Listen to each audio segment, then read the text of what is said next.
आर्थिक प्रस्ताव पर बोलते वक्त मुझे लगता है ज़रूरी है कि पहले असलियत का आईना दिखाया जाए।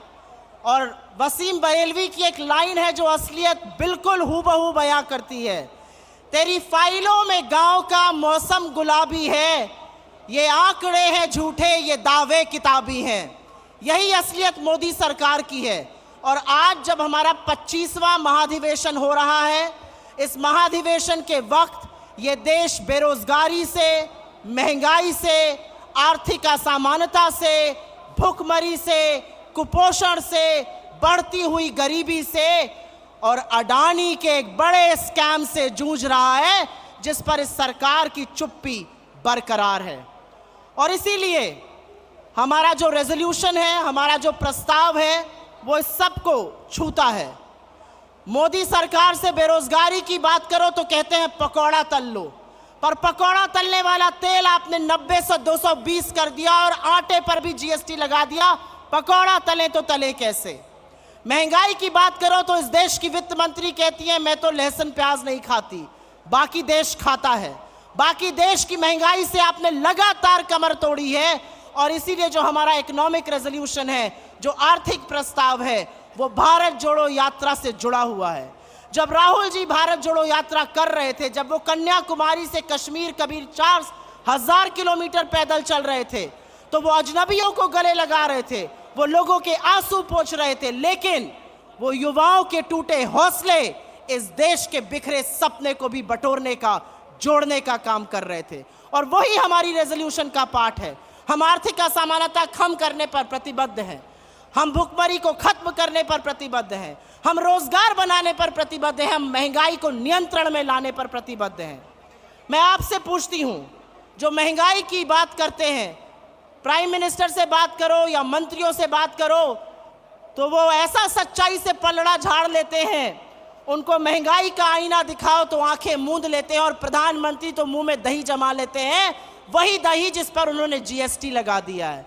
यह देश महंगाई से जूझ रहा है, इस देश की आय कम हुई है, बेरोजगारी ज्यादा, और इसीलिए महंगाई एक बहुत बड़ी भयावह समस्या हमारे सामने बनकर खड़ी है। क्या कुछ किया नहीं जा सकता है महंगाई को लेकर? बहुत कुछ किया जा सकता है। क्या महंगाई खत्म नहीं हो सकती है? क्या पेट्रोल डीजल का दाम नियंत्रण में नहीं आ सकता? आ सकता है। लेकिन यह सरकार मुनाफाखोरी करना चाहती है, ये पैसा बनाना चाहती है, आपकी जेब पर डाका डालना चाहती है, इसलिए महंगाई को खत्म करने का नाम नहीं ले रही। मैं आर्थिक असमानता पर बात करूंगी। 1% देश के पास 40% संसाधन है। 1% देश के पास अगर 40% संसाधन है, तो अडानी जी के महास्कैम के बारे में कौन बात करेगा?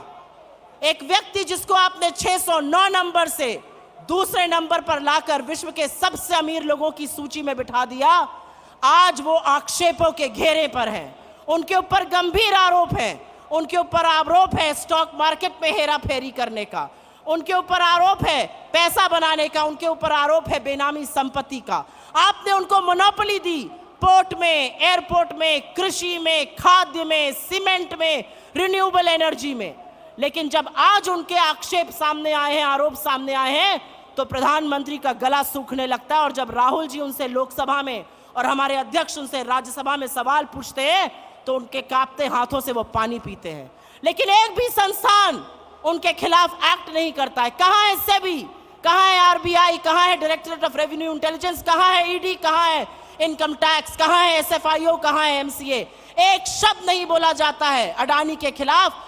दुनिया भर के संस्थान, दुनिया भर के मार्केट्स, दुनिया भर के बैंक उनके खिलाफ एक्शन ले रहे हैं, लेकिन हमारे देश में उनके खिलाफ एक्शन नहीं लिया जाएगा। और मैं उत्तर प्रदेश से आती हूं और वहां पर एक लाइन है, जब सैया भय कोतवाल तो डर काहे का, और यही असलियत है। एक व्यक्ति एक्शन लेने को तैयार नहीं है। डाउ जोन्स और एसएनपी एक्शन ले रहा है, स्टैंडर्ड चार्टर्ड एक्शन ले रहा है, क्रेडिट स्विस एक्शन ले रहा है, सिटी बैंक एक्शन ले रहा है, यूके का रेगुलेटर एक्शन ले रहा है, लेकिन हम एक्शन लेने को तैयार नहीं है। और इसका खामियाजा यह देश भुगत रहा है। जब आप एक कारोबारी को लेकर दुनिया भर में घूमते हैं और उनका व्यवसाय बढ़ाने की कोशिश करते हैं, तो आप बेरोजगारी पर, महंगाई पर, बढ़ती गरीबी पर, आर्थिक असमानता पर बोलने का ना हौसला रखते हैं, ना बोलने की नैतिकता रखते हैं। बहुत लंबी बात नहीं करनी है। यहाँ पर मैं ये ज़रूर कहूँगी कि हमारी जो चुनी हुई सरकारें हैं, चाहे वो राजस्थान हो, हिमाचल हो, छत्तीसगढ़ की सरकार हो, लोगों की बात सुनती है और उसी के बल पर हमारा नीति निर्माण होता है। चाहे ओल्ड पेंशन स्कीम हो जो हमारी तीनों सरकार ने करी, या चाहे अर्बन मनरेगा हो, या हेल्थ की व्यवस्था हो, या न्याय स्कीम जो छत्तीसगढ़ ने लॉन्च करी, यही हमारा खाका है, यही हमारा प्रारूप है। यूपीए की सरकार ने 2004 से 14 के बीच में 27 करोड़ लोगों को गरीबी की सीमा रेखा से निकाला था और 23 करोड़ लोगों को गरीबी की सीमा रेखा के नीचे वापस ढकेलने का काम मोदी सरकार ने किया है। तो मैं अंत में सिर्फ इतना कहूंगी कि 1991 में एक बहुत बड़ा परिवर्तन हुआ था, इकोनॉमिक लिबरलाइजेशन हुआ था इस देश में, और आज वक्त आ गया है एक नई सोच का, एक नई आशा का, एक नई उम्मीद का, जो भारत जोड़ों से जग रही है, जो कांग्रेस के इस मंच से जग रही है, जो हमारे नेताओं से जग रही है।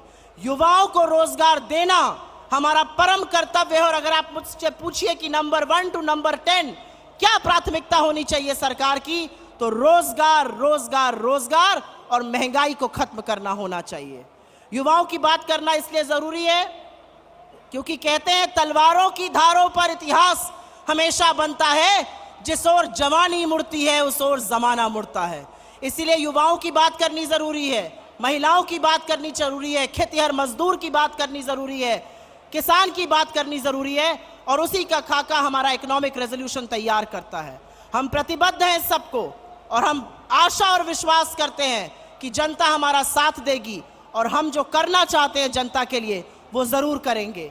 इन सब बातों को ध्यान में रखते हुए मैं आपसे हाथ जोड़ के विनम्रता से निवेदन करती हूं कि कमलनाथ जी की अध्यक्षता में जो आर्थिक प्रस्ताव यहां पे रखा गया उसका हाथ उठाकर अनुमोदन करने का कष्ट करें।